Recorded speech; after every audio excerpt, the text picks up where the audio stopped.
You can spot a money pit in under 60 seconds if you know what to look for. Now, I'm not talking about fixer-uppers or homes that need a little love. I'm talking about homes that look fine on the surface, maybe even updated, but underneath the paint and flooring are problems that can drain your savings. So before you fall in love with the backyard or the countertops, let's walk you through how to protect yourself from buying a home that'll bleed you dry. As many of you know, I'm a real estate agent. I've been practicing real estate for over 20 years, and I've been inside thousands of homes over the last 2 decades. In fact, I work with buyers almost every single day, and part of my job is spotting what they missed. You've probably heard me say it before. People buy emotionally and justify logically. And with that, most people are focused on the big picture. They're focused on staging, layout, finishes, whether or not the kids' rooms are big enough, whether they can entertain there, how's Christmas gonna look? Whereas my job is to focus on the details that actually cost you money. Today, I'm gonna give you a walkthrough script so that you can start spotting red flags the moment you pull up to a home. Now, I'm going to call this section the Big Five, and I want to be clear here. Finding one issue on this list doesn't mean the home is a money pit. Most homes have some wear and tear. That's completely normal. In fact, one of the things I say to buyers every single time before we have a home inspection is that the home inspector is going to find problems. You're paying that person to find issues with that property. In fact, home inspectors can even find problems on new construction. But when multiple major systems are questionable, or if one of them looks like it's on its last leg and the rest haven't been touched either, that's when you need to start thinking critically. Now, before we go any further, I'd like to take a minute and ask a favor. If you find any value in my videos at all, make sure you hit that thumbs up and do me a favor and smash that subscribe button to stay updated on everything real estate related.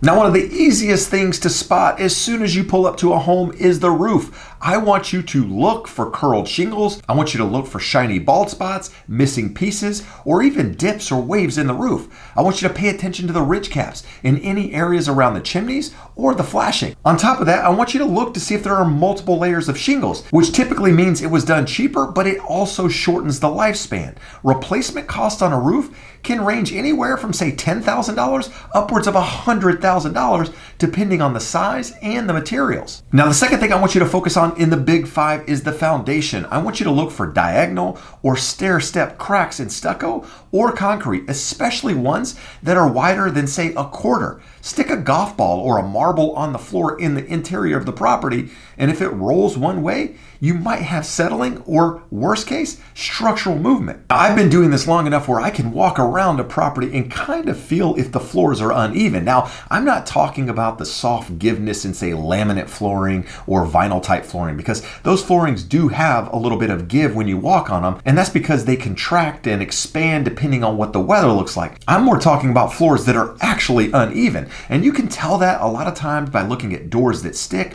or large gaps around trim, because that can be a clear indicator of something bigger going on. Now, foundation repairs can range from something as small as, say, a cosmetic crack that you're just sealing to major structural lifts. And this is one of those things that I quite frankly don't have a lot of experience in, because most of the houses my clients are buying, in fact, almost every single house, not one that I'm aware of, has actually had an actual foundation issue where the buyers actually proceeded through the purchasing process. Most of the time, if there's a major issues like this, the buyer ends up backing out. But the thing with foundation repairs is they can range from, say, $5,000 to $50,000 to $150,000, depending on how bad that foundation is. In fact, as a real estate agent that's been doing this a very long time, I would say if the property has major foundation issues, you should probably just run versus trying to fix that issue. Now, the next thing on this list I want you to pay attention to is the plumbing. Is it older? Has it been repiped? And I'm talking about galvanized piping here, because if it's old galvanized pipes, you need to go in and already expect to plan for a repipe on that house. Now, the way to tell is check under the sinks, behind the toilets, around the water heater, look at the main coming into the house and see what kind of material it is. Now, when we're talking about plumbing, I also want you to look for things like mold, musty smells, dark wood, or deterioration, because that often means there are slow leaks or prior water damage. Also, one of the very first things I do when I walk into a garage or whenever I see the water heater is I look on that tag on the front of the water heater and I try to figure out when that water heater was manufactured. Now, just because it was, say, manufactured in 2010 doesn't necessarily mean it was installed in 2010. It could be installed, in 2013 or 2014, 2014, but at least you have an idea of how old it is. So with that, I want you to look at the water heater tag. Anything that's older than say 10, 12, 15 years, you need to start planning for a new one. And that's because the newer water heaters don't last nearly as long as the older ones. In fact, I go into homes right now where people have owned them 30, 40, 50 years, and sometimes the original water heater is still in that property. And guess what? It still works. In fact, those work better than many of the new ones. So if it is a newer water heater that's been installed in, say, the last 15 years, chances are it's going to be time for a new one. On top of that, when we're talking about plumbing, sewer lines in older neighborhoods can also be an issue. If there are mature trees nearby, you want to make sure your home inspector is also scoping the sewer line just to make sure roots aren't intruding, making sure the pipes haven't separated, because you want to make sure that the water or whatever's coming through those lines can actually flow out to the street. Now, the fourth thing I'm going to talk about is something your home inspector is probably going to do on your behalf. You don't want to start doing some of the things that I'm going to talk about here unless you're qualified to do it. In fact, your home inspector should be doing it. At best case, I want you to open the panel if you can and just see if it's an older panel or a newer panel. How many amps is that panel? Your agent should be able to look inside there and tell you, is it a 100 amp panel? Is it a 200 amp panel? And also kind of see if there's any open breakers in there. What you don't want to see are signs of concern. Things like rust, double tap breakers, loose breakers, any sort of scorch marks, which quite frankly, you're not going to see unless that panel is actually taken off, which is exactly what your home inspector should be doing. Now, I can't tell you how many times I've actually opened the panel when I've had a buyer and we're touring homes where that panel's not even there. You can actually see the breakers, you can see the wires, you can see everything, which is not only a health and safety concern, but it's something that absolutely needs to be addressed before you purchase that home. Now, the reason we want to know how many amps that panel is so we can tell if it's outdated, because something like a 100 amp panel might just be borderline, especially with everything people have going on today. Most homes today need at least 150 or 200 amps, especially if you're trying to do EV chargers or air conditionings or run a spa. So just make sure your inspector actually does their due diligence. And on top of that, panels from certain brands like Zensco, Federal Pacific are flagged by many insurance companies. Your insurance company won't even allow you to get insurance on that property until those are actually replaced. Now, here's the thing, depending on where you're located in the country, the cost is going to vary. I recently replaced my main panel to a 200 amp panel and it cost me about $3,500. But my understanding is that these can range anywhere from about $3,000 upwards of $10,000. Now, the next thing on this big 5 list I want you to focus on is the HVAC. Now, if you start on the outside of the property, make sure you're checking the condenser. This is the big square thing out there that has the fan on the top, and you can tell on the outside, is it rusted? Is it covered in debris? Does it look like it hasn't been touched in years? Because if that's the case, then it could be a reason for concern. I'm one of those people that have my condenser serviced about every year, every 2 years, where they take everything off, they hose off the inside, they make sure everything is up to date, well maintained. There's also enough coolant in there to actually get down to the temperatures it's supposed to. Now with that, remember, that's only one side of the actual HVAC. That's the condenser. That's the part that actually cools the house. Inside, you should check the furnace. If it's original, you should probably plan for replacement. Now, depending on where you're located in the country, this is going to be something that may or may not be an issue. I'm located here in Southern California. A lot of people don't really use their furnaces during the winter because it doesn't really get that cold. So you can have a house that has an original furnace where the heat works just fine. It's an older unit, but everything works fine. In that case, you might not need to replace it. Whereas if you're in an environment that gets 4 seasons, it actually gets cold, maybe it snows outside, then this is definitely something you want to focus on. On top of that, check the filter dirtiness too. A dirty system signals poor maintenance in many ways, especially if somebody has pets. Now, a full replacement cost on something like this, depending on what you're doing, can range $8,000 up to $20,000, $25,000 depending on the home size and the ducting needs. Now, the reason I call these the big 5 is because all of these items are expensive to replace. So when you go in to buy a home, you want to make sure the major systems of the house are good so that you're not going in spending a lot of money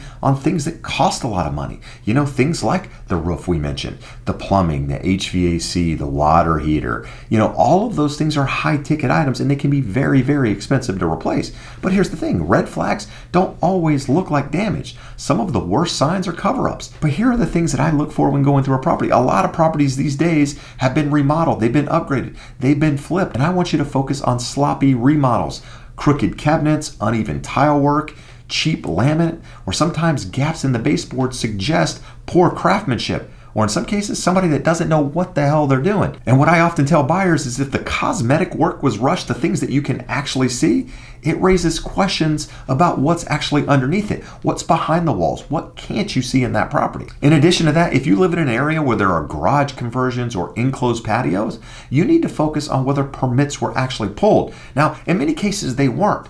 But how do you feel about the work? Do you feel like it was done in a workmanlike manner? Do you feel like it was done by a licensed contractor or a contractor that knew what they were doing, but the owners just didn't go through the permitting process? So with that, focus on whether or not there were structural changes made to the property. If walls were removed and there's a second floor and that sort of thing, you probably want to make sure it's permitted, because the last thing you want to do is risk the integrity of that home. In addition to that, I want you to look for signs of water intrusion, sloping floors, or uninsulated walls. In addition to that, I can't tell you how many times I see fresh paint in properties that are just done over patches. So pay attention to random spots of fresh paint, especially on ceilings or underneath windows, because they could be hiding leaks or potential stains. In addition to that, mismatched flooring can also be something you want to pay attention to. Things like frequent transitions or different heights between rooms might suggest patch jobs after potential water damage. Now, in the state of California, you're supposed to disclose water damage on properties, but many times people believe that, hey, it was a small deal, I don't need to disclose it. Therefore, you need to pay attention to signs that might show you that there was something more going on. Now, I often tell buyers that you don't need to buy a pretty home on the interior. You just need to buy a house that was well maintained,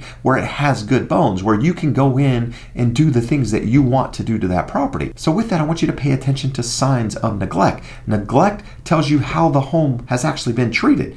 A lot of older homeowners, as they get older in their property, aren't really able to do upgrades to the property. In fact, many of them don't even care about it. But with that, many times they're replacing things as needed, right? If something is leaking, they're getting fixed. If the HVAC isn't working, they're getting it replaced. So they're actually doing the work to that property. They're not neglecting it. So you also have to understand your audience a little bit if you're walking through a property and see some of these things. If it's a super old person, then there's probably a reason things haven't been getting done. But if it's a younger couple or a younger person and everything's just a mess, then chances are they're probably not maintaining that property. You know, I mentioned a moment ago, but you could look at the HVAC vent, the filters. Have people actually been maintaining this sort of thing? Because if they haven't, that could impact the ability for that system to perform as it should over time. On top of that, peeling paint, cracked caulk, and sagging gutters are surface issues that hint at deeper problems. On top of that, I like to look at the fascia boards. Are they rotting? Has it been maintained? Do you think they're doing termite treatment on that property?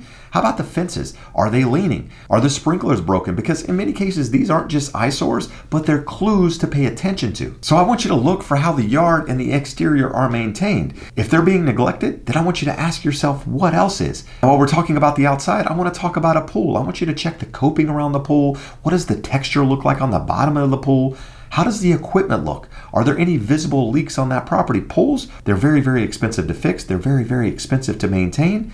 And the equipment is also very, very expensive. So if you're buying a home with a pool, you just want to make sure you're doing your due diligence up front and not finding out about the issues once you move in. Now, so far, we've just focused on the house, but right now, I want you to focus on the environment and what's surrounding it, because it's not just the house, it's where it's located and what's going on in that particular area. Is the property located in a flood zone? Because guess what? That's going to impact your insurance costs. Also, is the home located in an area with a lot of trees in a high fire zone area, like here in Southern California? Because guess what? That's also going to impact your insurance costs. Are there mature trees with roots close to the home? Because that could mean sewer line intrusion or potential slab cracking, depending on how big these trees are. On top of that, I want you to check neighboring homes. You know, the homes that are directly beside it. You know, when maybe if you're in the second story, you can look down into the yards, or maybe you can peek over the fence, because that gives you a really, really good sign of how well those homes are being maintained. I can't tell you how many homes I've shown where the people have actually loved the home, and then we've kind of seen what the neighbor's doing, and it's turned us off entirely, because guess what? Their maintenance or lack thereof can actually hurt your future resale value. So it's not just about paying attention to that home, but it's about paying attention to everything that surrounds it. Now, if there's an HOA, I want you to pay attention to what are the monthly costs. Does the HOA actually have reserves? What's going to happen when things need to get replaced? On top of that, are they planning on raising dues? What do those dues cover? Because the last thing you want to do is get in an HOA that doesn't have proper improper funding where they have to do assessments that end up draining your bank account. Now, I realize many of you watching are not home inspectors. In fact, many of you are probably buying your first house and you're going, Jeb, this is a lot of information to throw at me. How do I actually verify what I'm seeing? Well, here's the thing. You do not have to guess. There are ways to confirm what your gut is telling you. The first thing is walk the inspection with your inspector. Ask questions. If you're not able to walk around with the inspector, once the inspection is finished, be there. Have them go over the things they found. Have them show them to you personally so you know exactly what's going on. What I can tell you is that if you're just reading a home inspection, it's going to seem a lot bigger issue than it actually is in many cases than you actually just looking at it, because inspectors word things one way, whereas when you look at them and see them in person, it's a whole different scenario. On top of that, if the home has been remodeled or has additions, you should be asking for permits and potential repair receipts depending on the scope of work that's done. On top of that, you're going to get seller disclosures for that property. You should be reading through them. See if the seller has pointed out or mentioned anything that you should be paying attention to. Now, earlier I mentioned it, but if the home has a lot of trees nearby or potential for mold or water leak, you should be adding things like a sewer scope or a mold inspection just to make sure there's nothing bigger going on. On top of that, a roof certification is not a bad idea either. Now, as I mentioned at the beginning of the video, there are going to be issues. So the goal here isn't perfection. Most homes are going to have something wrong. But when you start seeing multiple red flags stacked on top of each other, like an outdated roof, sounds of foundation movement, an older HVAC, questionable remodel, or clear signs of neglect, that's when you need to slow down. Because remember, you're not just buying a house, you're buying future costs. So walk it like you're already the owner. Would you want to deal with those issues if they popped up in, say, the first 6 months? Let me know your thoughts in the comments. Now, if this helped you, make sure you hit that like button, subscribe to the channel, drop a comment below, and let me know what the biggest red flag you've ever seen in a home was. And if you want a vetted real estate pro who looks at houses the same way I do, check the link in the description of the video. I'll connect you with someone local who knows exactly what to look for. Remember, this isn't about finding perfect, it's about avoiding a money trap.